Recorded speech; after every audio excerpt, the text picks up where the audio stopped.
आपण काल बघितलं होतं बॅलन्स आणि अनबॅलन्स फोर्स कसा असतो, राईट? सर्वात मेन ते बघितलं होतं.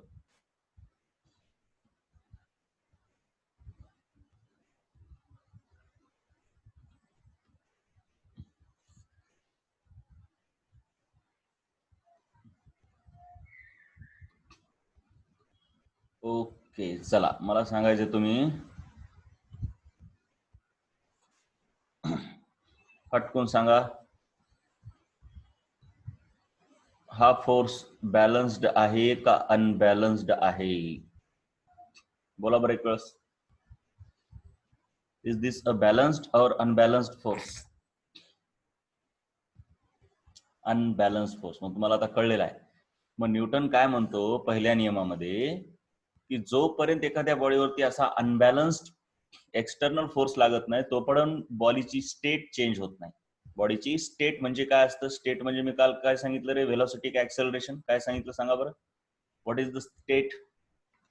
State is, yes, state is equal to velocity of the body. Velocity तोपर्यंत बदलत नाही बाळांनो जोपर्यंत आपण, आणि व्हेलॉसिटी केव्हा बदलते? जेव्हा आपण फोर्स लावतो. नुसता फोर्स लावणं कामाचं आहे का? कसला फोर्स लावला पाहिजे सांगा बरं, बोलत चला तुम्ही. शुभम बोला. जयश्री, शुभम, कार्तिक, श्रुती, कसला फोर्स लागला पाहिजे? Unbalanced force.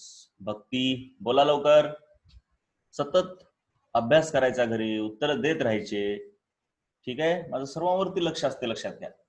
Apurva, good, very good. आता एक्सटर्नल शब्द एक महत्वाचा आहे. मी प्रत्येक शब्दाचा अर्थ सांगत असतो, तुम्हाला माहिती आहे. अपूर्वानं खूपच छान लिहिलेलं आहे, नुसतं अनबॅलन्स नाही सर, एक्सटर्नल पण पाहिजे. ओके, आता त्याचाही अर्थ सांगतो ना बाळांनो, खूपच कामाचा आहे. एक्सटर्नल शब्द का महत्वाचा आहे बघा. आता सर्वात पहिले काय म्हटलं मी? Unbalance force. आता मी ते पण सांगतो की एक्सटर्नल का कामाचा नाही, काही शब्द ते महत्वाचा कसा नाही, पण तेवढी तुमची कॅपॅसिटी पाहिजे. तुमच्या पुस्तकामध्ये जे काही डेफिनेशन दिले आहेत त्याच्यातल्या प्रत्येक गोष्टीचा अर्थ डेप्थ मध्ये सांगत जाणार मी. जेवढ्या डेप्थ मध्ये जाल तेवढं तुमचं आतापासून क्लॅरिफिकेशन होतंय. फिजिक्स हे जेवढ्या डेप्थ मध्ये जाल, कोणताही विषय जेवढ्या डेप्थ मध्ये जाल तेवढा तो सोपा होतो नंतर. तर अनबॅलन्स्ड फोर्स, अनबॅलन्स फोर्स मुळे काय होतंय? व्हेलॉसिटी म्हणजेच स्टेट बदलते. पण आता एक्सटर्नलचा काय अर्थ आहे? एक्सटर्नल, फोर्सेस दोन प्रकारचे असतात, एक्सटर्नल आणि इंटरनल. म्हणजे कसं बघा, इंटरनल फोर्स कसा असतो? फॉर एक्झाम्पल, तुम्ही एखाद्या खुर्चीवर बसलात किंवा एखाद्या बॉक्स मध्ये बसलात. हा बॉक्स, ठीक आहे?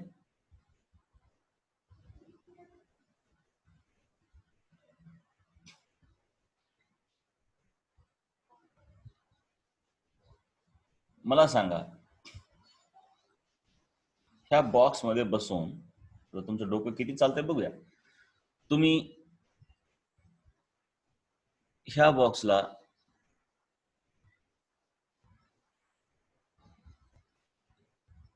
असं इकडे ढकलायला पुढे, मग ह्या बॉक्सवर तुम्ही कोणत्या दिशेत फोर्स लावायला सांगा? राइट साइड और लेफ्ट साइड का बोथ साइड?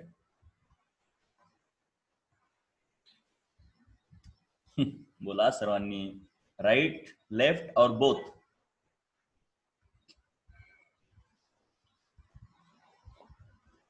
चल, सर्वांनी खूप छान. Prajakta, very good. प्राजक्तानं अतिशय सुंदर उत्तर दिलेलं आहे. अंजलीनं पण खूप सुंदर उत्तर दिलंय. श्रुती, स्ट्रेटचा अर्थ मला कळणार नाही. श्रद्धा, लेफ्ट कसं बेटा? नाही, लेफ्ट तर नाही. बघा, यानं इतर ढकललं, ह्या बॉक्सला हे ढकलायला आहे ना. मग ढकलायला म्हणजे त्यानं फोर्स कुणीकडे लावला? ढकलायला म्हणजे त्यानं फोर्स लावला इकडे, हे तर कळलं. पण आता ज्यांनी बोथ साइड सांगितलंय त्यांनी मला सांगा की दुसरा फोर्स कुठे आहे? आता फ्रंट साइड म्हणजे राईट साइडचा तर फोर्स कळला, तुम्ही म्हणताय बोथ साइडला लावाय, मग लेफ्ट साइडला कुठं लावायला त्यानं फोर्स? राईट साइडला त्यानं त्याच्या कशाने लावायलंय? येस, राईट साइडला त्यानं त्याच्या हाताने लावायलंय. लेफ्ट साइडला त्यानं फोर्स कुठून लावायलंय?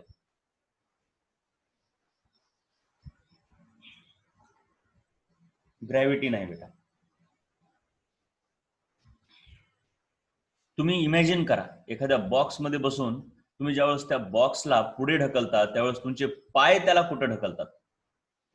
Yes Atharva, you are exactly correct, and Shantanu is also correct. It is the frictional force between the legs. तुम्ही ज्यावेळेस पुढे ढकलता ह्या भिंतीला त्यावेळेस तुमचे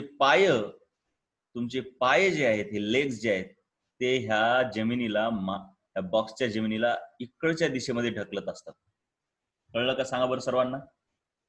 म्हणजे हात त्याला पुढच्या दिशेला ढकलतोय आणि पाय मागच्या दिशेला ढकलतात, लेफ्ट साइड, राईट. आणि हा जो पर्सन आहे तो पर्सन बॉडीच्या इंटरनल आहे का एक्सटर्नल आहे?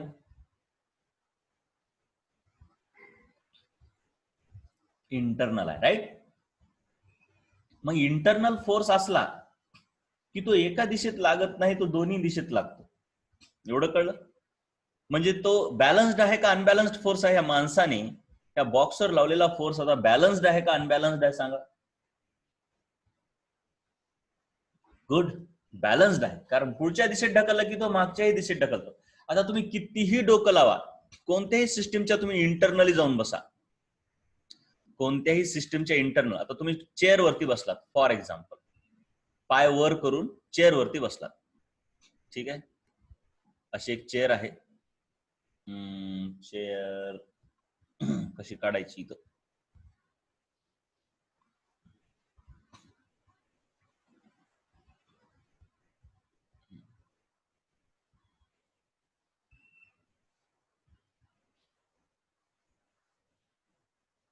चेअर वरती बसलात, अशा हिला 4 पाय आहेत. त्या चेअर वरती तुम्ही जर बसलात, ही अशी चेअर,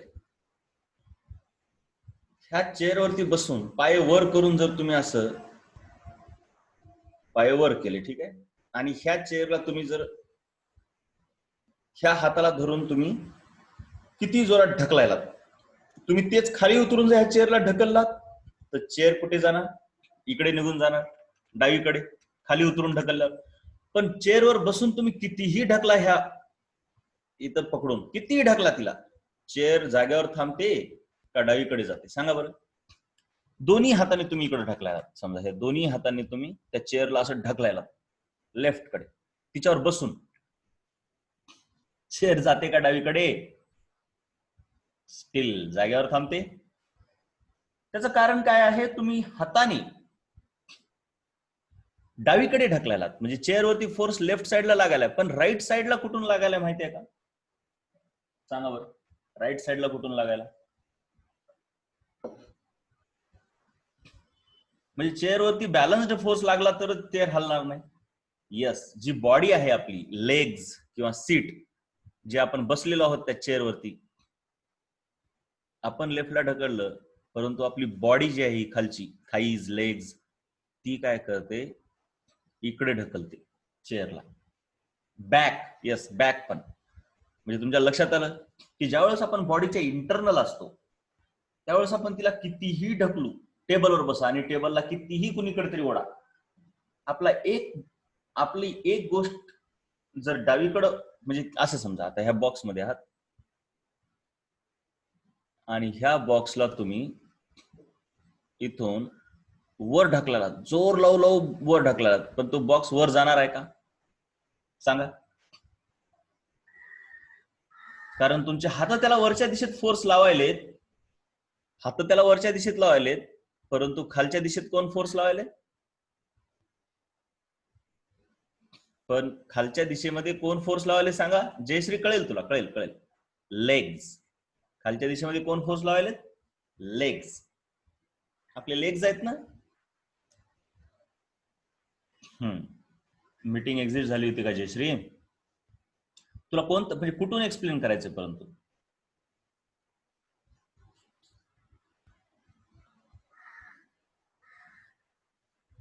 कुठून एक्सप्लेन करायचं बेटा? External force. मी एवढंच सांगतो. बरं एक काम कर, तरी पण तू युट्यूब वरती नंतर पाहून पण घे. इंटरनल म्हणजे आपण एखाद्या बॉडीच्या इंटरनल असलो, आतमध्ये असलो, की आपण त्या बॉडीवर एका दिशेत फोर्स लावू शकत नाही. हेच मी सांगतो. एक्सटर्नल म्हणजे कसं, हे बॉक्स आहे आणि ह्याच्या बाहेर उभा टाकून आपण काय केलं, याला इकडे फोर्स लावला. त्या बॉक्सवर इकडे फोर्स लावायला आपले पाय जमिनीवर फोर्स लावतात, बॉक्सवर नाहीत लावत. म्हणजे बॉक्सवर आपण फक्त एकाच दिशेत फोर्स लावायला, म्हणून तो बॉक्स लेफ्ट साइडला जातो. किंवा तुम्ही ह्या बॉक्सला खाली हात घालून वरच्या दिशेत उचललं, वरच्या दिशेत जर फोर्स लावला ह्याला, तर बॉक्स वर जाणार. पण ते जर बॉक्सच्या आतमध्ये गेलात आणि वर त्याला उचलायला लागलात, तर बॉक्स वर जाणार नाही. कारण ज्यावेळेस आपण सिस्टीमच्या आतमध्ये जातो, त्यावेळेस आपल्या बॉडीचा एक पार्ट त्याला वरच्या दिशेत फोर्स लावतो, तो दुसरा खालच्या दिशेत. बॉडीचा एक पार्ट लेफ्ट साइडला फोर्स लावतो, तो दुसरा राईट साइडला फोर्स लावतो. So whenever we are internal to the body, then we cannot apply unbalanced force. We cannot apply unbalanced force. Our force is always balanced. म्हणजे इंटरनल फोर्स हे always कसे असतात सांगा? इंटरनल फोर्सेस हे always कसे असतात सांगा? बोला सर्वांनी, बॅलन्स का अनबॅलन्स? यस, इंटरनल फोर्सेस हे ऑलवेज कसे असतात? बॅलन्स्ड. आणि एक्सटर्नल फोर्स जो आहे तो बॅलन्स्ड असू शकतो. एक्सटर्नल फोर्स जर इकडून 5 न्यूटन आणि इकडून 5 न्यूटन लावला तर तो बॅलन्स्ड असू शकतो, आणि जर इकडून एकीकडूनच 5 न्यूटन लावला तर अनबॅलन्स्ड पण असू शकतो. इंटरनल इज इंटरनल फोर्स, हे लिहावं लागेल आपल्याला. हे कामाचं आहे, हे कामाचं आहे, कामाचं आहे. अशा गोष्टी तुमच्यासाठी सध्या कामाचे आहेत. काय काय लिहिलं इथं, थांबा जरा. इथं लिहितो बघा मी एक वाक्य. पहिल्यांदा तर काय वाक्य आहे, rate means divided by time. एखाद्याचा रेट आपण ज्यावेळेस काढतो त्यावेळेस समजायचं की आपल्याला टाइम न डिवाइड करायचं, रेट म्हटलं की कधी पण. त्याच्यानंतर काय,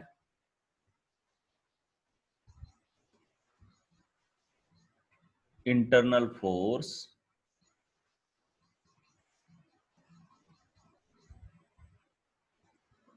ऑलवेज कसा असतो, balance.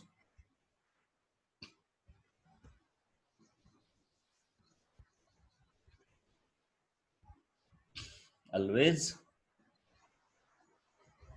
balanced, whereas external force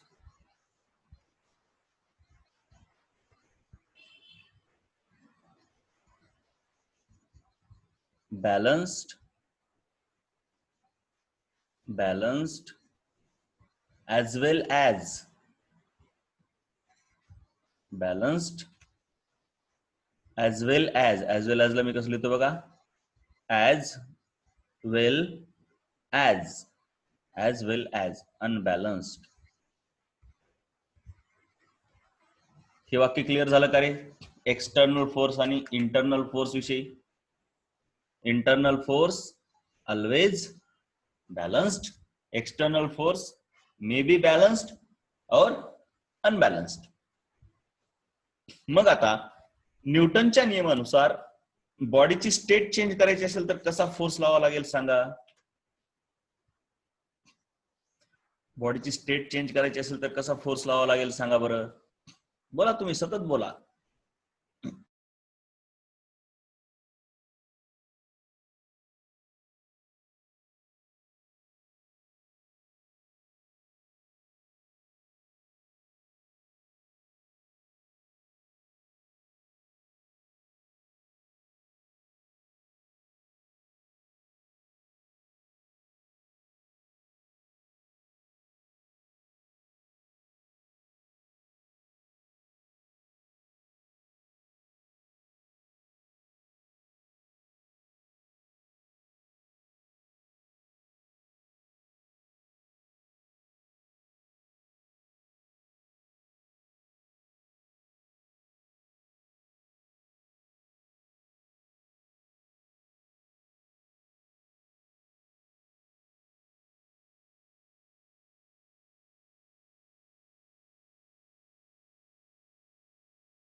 आवाज यायलाय?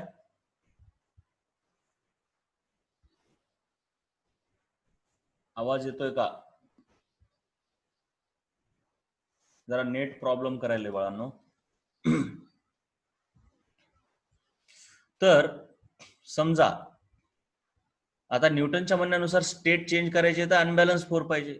मग अनबॅलन्स फोर्स म्हटल्यावर अनबॅलन्स फोर्स मध्ये इंटरनल फोर्सला जागा आहे का? अनबॅलन्स्ड फोर्स म्हटल्यावर इंटरनल फोर्सला त्यात जागा आहे का? नाही. म्हणून म्हणणं गेलं तरी चालतंय, कारण अनबॅलन्स म्हटलं की ऑलवेज कसा असतो फोर्स? एक्सटर्नलच असणार. पण तरी पण काही पुस्तकामध्ये तुम्हाला दिसणार एक्सटर्नल अनबॅलन्स फोर्स लावावा लागेल बॉडीची स्टेट चेंज करण्याकरता. एक्सटर्नल अनबॅलन्स फोर्स लावावा लागेल, राईट. आणि काही पुस्तकांमध्ये काय सापडेल तुम्हाला? नुसता अनबॅलन्स फोर्स लावावा लागेल. ठीक आहे. सो नो प्रॉब्लेम, तुम्ही एक्सटर्नल हा शब्द वापरला तरी चालतो, नाही वापरला तरी चालतो. महत्वाचं काय? अनबॅलन्स्ड. कारण अनबॅलन्स्ड म्हटलं की तो ऑलवेज एक्सटर्नलच असणार, तो इंटरनल नसूच शकतो. म्हणून एक्सटर्नल शब्द वापरा किंवा न वापरा, काही प्रॉब्लेम आहे का? सांगा बरं. लक्षात आलं का सर्व? अरे काय झालं? हा ठीक आहे, लक्षात आलं ना? मग त्याच्यानंतर पुढे काय म्हटलं बघा, एक एक एक एक एक एक ह्याच्यातले प्रत्येक वर्ड खूप कामाचे आहेत बरं. ह्याच्यातले नोट्स मधले ना प्रत्येक एक ना एक शब्द कामाचा असतो बाळांनो.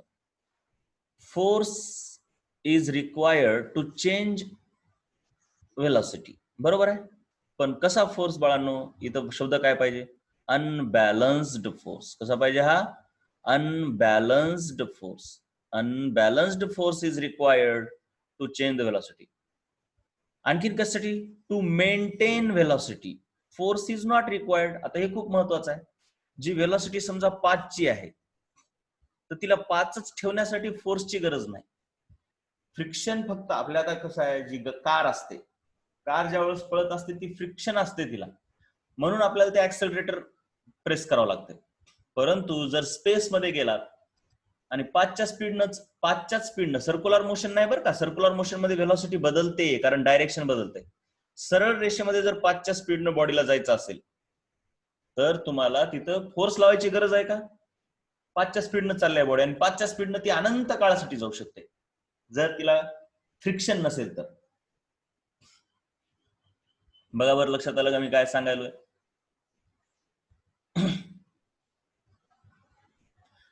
हा शुभम, काय प्रॉब्लेम आहे बेटा? तर बॉडीची स्पीड मेंटेन करण्यासाठी बघा दोन गोष्टी आहेत. वेलॉसिटीवर काय, स्पीड म्हणण्यापेक्षा वेलॉसिटी महत्वाची आहे. वेलॉसिटी म्हणजेच काय? स्टेट. बॉडीची वेलॉसिटी 5 आहे, स्पेस मध्ये ती 5 मीटर पर सेकंद पळायला आहे, आणि हिला मेंटेन करणं म्हणजे काय? 5च राहू देणं. मग हिला मेंटेन करण्यासाठी फोर्स लागत नाही, जशाला तशीच ठेवायची असेल जर वेलॉसिटी मेंटेन करायची असेल तर नो फोर्स. बट जर चेंज करायची असेल व्हेलॉसिटी, चेंज म्हणजे कसं? चेंज करणे म्हणजे काय? 5 ची 6 करणे किंवा 5 ची 4 करणे किंवा 5च ठेवणे, परंतु इकडे जाण्याच्या ऐवजी तिला इकडे वळवणे, आहे का नाही? व्हेलॉसिटी बदलणे म्हणजे काय? एक तर तिचं मॅग्निट्यूड बदला किंवा डायरेक्शन बदला. मग हे चेंज करण्यासाठी फोर्स लागतो. मग कळलं का तुम्हाला हे वाक्य? व्हेलॉसिटी मेंटेन करायला फोर्स लागत नाही, बट व्हेलॉसिटी चेंज करायला फोर्स लागतो. कळलं का रे? आणि कसला फोर्स लागतो? अनबॅलन्स्ड फोर्स लागतो. Unbalanced force. ठीक आहे. त्याच्यानंतर नेक्स्ट पॉइंट काय आहे बघा, इम्पॅक्ट. इम्पॅक्टचा अर्थ काय? आघात. आघात. आता एखादी इथं वस्तू आहे, तिच्यावरती ही वस्तू येऊन आदळली, तर ह्या वस्तूने हिच्यावर जो आघात केला, तो आघात दोन गोष्टीवर डिपेंड करतो, की ह्या वस्तूचं मास किती आहे आणि ह्या वस्तूची व्हेलॉसिटी किती आहे का नाही. जर मास जास्त असेल हिचं तरी पण आघात जास्त होतो, इम्पॅक्ट जास्त होतो, आणि व्हेलॉसिटी जास्त असेल तरी पण इम्पॅक्ट जास्त होतो. मग ह्या इम्पॅक्टलाच दुसरा एक शब्द आहे मोमेंटम असं म्हणतात. म्हणजे आघात जास्त होतो जर त्या बॉडीचं मास आणि व्हेलॉसिटी ह्या दोघांचा गुणाकार जास्त असेल तर. हे कळलं का बघा?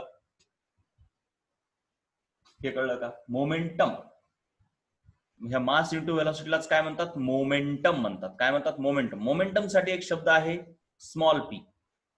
कॅपिटल पी म्हणजे पॉवर, स्मॉल पी म्हणजे मोमेंटम. मोमेंटम म्हणजे मास इंटू व्हेलॉसिटी.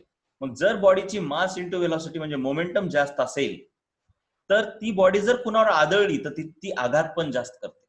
म्हणजे आघात करण्यासाठी फक्त मास कामाचा आहे का? नाही, दोन्ही गोष्टी कामाच्या आहेत. कोणत्या कोणत्या दोन गोष्टी सांगा बरं एकदा मला. इम्पॅक्ट किंवा आघात जास्त होण्यासाठी कोणत्या कोणत्या दोन गोष्टी कामाच्या आहेत? मास आणि व्हेलॉसिटी. मास आणि व्हेलॉसिटी ह्या गुणाकारला काय म्हणतात सांगा एकदा. याला म्हणतात मोमेंटम. काय म्हणतात? मोमेंटम. सो बघा, हे बघा, मोमेंटम. मोमेंटम म्हणजे काय सांगा? मास इंटू व्हेलॉसिटी. ठीक आहे. त्याच्यानंतर आपण काय बघूया? Unit of momentum. What is the unit for momentum? तुम्हीच सांगू शकता बघा, तुम्हीच सांगू शकता, माझी तर गरज पण पडणार नाही तुम्हाला. हे बघा, मोमेंटम म्हणजे काय आहे? मास इंटू व्हेलॉसिटी. मग मला सांगा, मास, मासचे युनिट काय आहे? किलोग्राम, गुणिले व्हेलॉसिटीचे युनिट काय आहे? मीटर प्रति सेकंद. झालं तुमचं unit, kilogram metre per second. किंवा ह्यालाच कसं लिहू शकता तुम्ही? Kilogram metre. आणि ह्या सेकंदाला जर वर लिहायचं म्हटलं तर तुम्ही काय लिहिता? Second minus. राईट. युनिट कळलं का रे बाळांनो? युनिट कळलं का सर्वांना? मोमेंटमचं युनिट कळलं? मोमेंटमचं युनिट कळलं का सर्वांना? येस. त्याच्यानंतर आता नेक्स्ट ओके,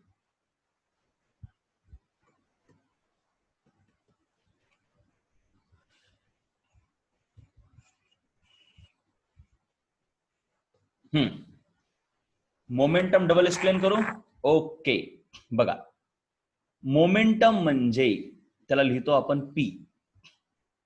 मोमेंटमचा अर्थच आहे मास गुणिले व्हेलॉसिटी. मोमेंटम जर एखाद्या बॉडीचं जास्त असेल तर ती बॉडी जर कुणावर आदळली, आता ही एक बॉडी आहे ए, हिचं मोमेंटम जास्त असणे म्हणजे काय? एक तर मास जास्त असणे आणि व्हेलॉसिटी जास्त असणे, म्हणजे दोघांचा गुणाकार जास्त असणे. संडेला एक्झाम आता, हा पहिल्यांदा ठीक आहे, तुम्हाला मी काय करतो सांगतो, मी व्हॉट्सअप वरती टाकतो. मोमेंटम म्हणजे मास इंटू व्हेलॉसिटी. म्हणजे बॉडीचं मास पण जास्त पाहिजे आणि व्हेलॉसिटी पण जास्त पाहिजे तरच मोमेंटम जास्त. आणि मोमेंटम जास्त असणे म्हणजे त्याचा फायदा काय? म्हणजे काय होतंय त्यानं? जर ती बॉडी एखाद्या वस्तूवर जाऊन आदळली तर त्या वस्तूचं डॅमेज जास्त करते किंवा त्या वस्तूवर इम्पॅक्ट जास्त करते किंवा त्या वस्तूवर आघात करू शकते. कळलं का? पण आघात करण्यासाठी नुसतं मास जास्त असून जमत नाही किंवा नुसती व्हेलॉसिटी जास्त असून जमत नाही, दोन्हीही जास्त पाहिजे, मास पण आणि व्हेलॉसिटी पण. मास म्हणजे आदळण्याच्या अगोदर जे असते त्याला मोमेंटम म्हणतात, आणि ते मोमेंटम जास्त असलं की आदळल्यावर त्याचा इम्पॅक्ट जास्त होतो, एवढंच लक्षात ठेवायचं.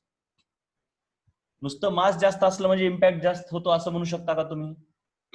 एखाद्या बॉडीचं खूप मास जास्त आहे पण उगा हळूहळू मुंगीसारखी चालायला, तिनं काय इम्पॅक्ट होणार आहे का? नाही. एखाद्या बॉडीची व्हेलॉसिटी खूप जास्त आहे, माशी खूप जास्त आहे, व्हेलॉसिटी जोरात पळत आलाय पण मासच नाही, तिनं पण इम्पॅक्ट जास्त होणार नाही. परंतु मास आणि व्हेलॉसिटी दोन्ही जास्त आहे, जसं की कॉमेट्स म्हणा, उल्कापात जो होत असतो का नाही, मास पण जास्त असते आणि व्हेलॉसिटी पण जास्त असते, मग त्याच्यामुळे इम्पॅक्ट खूप जास्त होतो. तुम्हाला माहिती आहे ना? असं एक उदाहरण कुठं आहे बरं? ॲस्टेरॉइड पडल्याचं उदाहरण महाराष्ट्रातच आहे, लोणार. व्हेरी गुड, सर्वांना माहिती आहे. ठीक आहे, मग ते इम्पॅक्ट म्हणतात त्याला, पूर्णच्या पूर्ण खड्डाच पडला एवढा मोठा. ठीक आहे, सो तसा इम्पॅक्ट असतो. मग इम्पॅक्ट कशावर डिपेंड करतो? मोमेंटमवर. आणि मोमेंटम कशावर डिपेंड करते? नुसतं मास किंवा नुसतं व्हेलॉसिटी नाही, दोघांच्या गुणाकारावर. मग त्याचं युनिट मी सांगितलं काय आहे? मासचं युनिट किलोग्राम, व्हेलॉसिटीचं युनिट मीटर पर सेकंद. मग मोमेंटमचं युनिट काय होते? Kilogram metre per second. ह्यालाच कसं लिहिता येतंय, किलोग्राम मीटर सेकंदला वर, सेकंद इनवर्स. ठीक आहे, मोमेंटम. आता आपल्याला बघायचं आहे न्यूटनचा सेकंड लॉ. न्यूटनचा सेकंड लॉ काय सांगतो माहिती आहे का? Force is nothing but rate of change of momentum. मोमेंटमला मी MOM लिहितो. ठीक आहे, force is rate of change of momentum. Force is rate of change of momentum. मी आताच तुम्हाला सांगितलं रेट म्हणजे कशानं भागायचं असते रे? रेट म्हणजे कशानं भागायचं असतं? Time, right. आणि वर काय असलं पाहिजे? Change in momentum. ठीक आहे, मग बघा चेंज इन मोमेंटम म्हणजे चेंजला आपण एक शब्द वापरतो बघा. ह्याला काय म्हणतात रे? ह्याला काय म्हणतात म्हटलं मी? ह्याला काय म्हणतात? हे जे काढलंय मी त्याला काय म्हणतात सांगा? डेल्टा. DELTA, delta. ठीक आहे, change in momentum with respect to time. ह्याला डेल्टा टी पण लिहितात किंवा नाही लिहिलं तरी सध्या काही तुम्हाला फरक पडणार नाही. सध्या म्हणतो मी, नंतर कळेल हे सर्व काय असते ते. मग change in momentum upon time, this is called as the force. आता चेंज म्हणजे काय? फायनल मायनस इनिशियल का इनिशियल मायनस फायनल? बोला लवकर लवकर, बोला लवकर लवकर. फायनल मायनस इनिशियल म्हणजे momentum final minus momentum initial upon time is equal to. आता मोमेंटमचा अर्थ काय? Mass into velocity. मग फायनल मोमेंटम मध्ये मला इनिशियल व्हेलॉसिटी घ्यावं लागेल का फायनल व्हेलॉसिटी? सांगा बरं. फायनल मोमेंटम म्हटल्यावर मी व्हेलॉसिटी कोणती घेणार? बोला.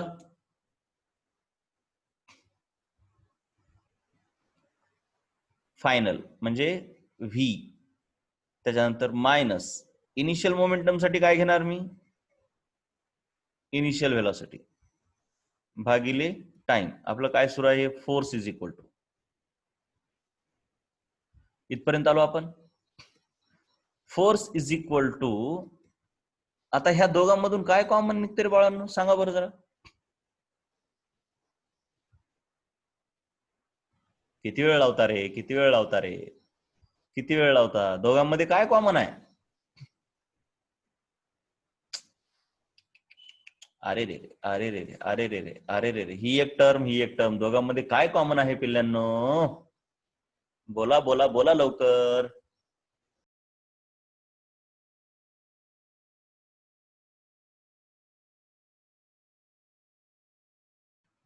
ठीक आहे, हा कॉमन काय निघते म्हटलं मग? हे आता नेट आपल्याला त्रास द्यायला आज खूपच जास्त. कॉमन काय निघते सांगा दोन टर्म्स मधून त्या? सांगा एक वेळस बाळांनो. यस, ऑडिओ येत नाही. काय नेमकं एवढा प्रॉब्लेम? आज जरा जास्तच प्रॉब्लेम झालाय. स्क्रीन दिसत नाहीये.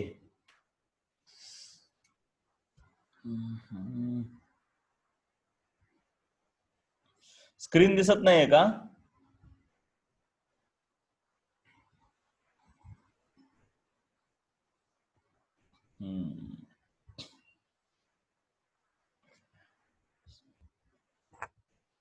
काय प्रॉब्लेम जरा जास्तच यायला आज.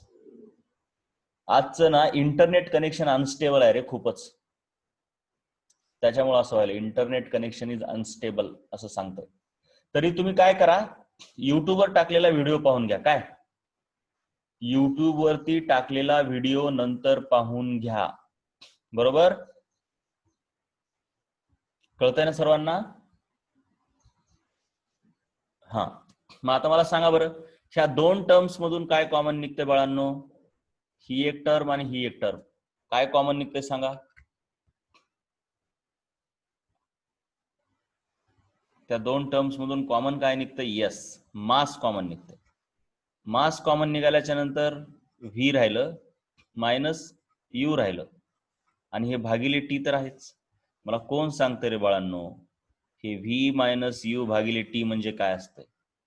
कोण सांगते? वा वा प्राजक्ता, अतिशय छान, खूपच लक्ष ठेवून आहेस तू, अतिशय सुंदर. अथर्व, शुभम, जयश्री सर्वांनी छान उत्तर दिलेलं आहे. It is acceleration. हे मास तर बाहेर आहे, विसरू नका. सो मास इंटू याच्या ठिकाणी मी काय ठेवणार? Acceleration. Acceleration. So force is equal to mass into acceleration. बघा आता आपण काय काय म्हणलं. न्यूटननं अगोदर काय सांगितलं? फोर्स म्हणजे rate of change of momentum. हा आहे न्यूटनचा सेकंड लॉ. ठीक आहे. मग त्याच्यावर आपण काय सिद्ध केलं हळूहळू हळूहळू, की रेट ऑफ चेंज ऑफ मोमेंटमला असं लिहिलं, मग त्याला फायनल मायनस इनिशियल लिहिलं, मग त्याचा फॉर्म्युला लिहिला, मग मास कॉमन काढलं आणि आपल्याला दिसलं की याच्या ठिकाणी ऍक्सेलरेशन. म्हणजे force is equal to mass into acceleration असं लिहिता येते. म्हणजे फोर्स साठी तुमच्याकडे दोन गोष्टी आहेत. एक काय? Rate of change of momentum किंवा मास इंटू ऍक्सेलरेशन. फोर्सचे दोन फॉर्म्युले आहेत. बोला एकदा काय? Rate of change of momentum किंवा मास इंटू ऍक्सेलरेशन. कळलं का रे सर्वांना? दोन फॉर्म्युले फोर्सचे कळले का? कळले? यस. आणि हे न्यूटनच्या कितव्या लॉवरून आलेत? बोला बोला बोला बोला बोला बोला. Second law, right. मग आता हे सर्व तुम्हाला लिहून घ्यायचंय, दोन्ही पेजेस. मला वाटतं एकच पेज आहे आजचं. हा, हे लेफ्ट साइडचं पेज लिहून घ्या पूर्ण. आज एवढं झालंय ना, इथून पूर्ण हे पेज झालंय, ते लिहून घ्या. लेफ्ट साइडचं पेज हे बघा, हे पेज, हे पेज दिसतंय ना इकडचं, हे पूर्ण लिहून घ्यायचंय.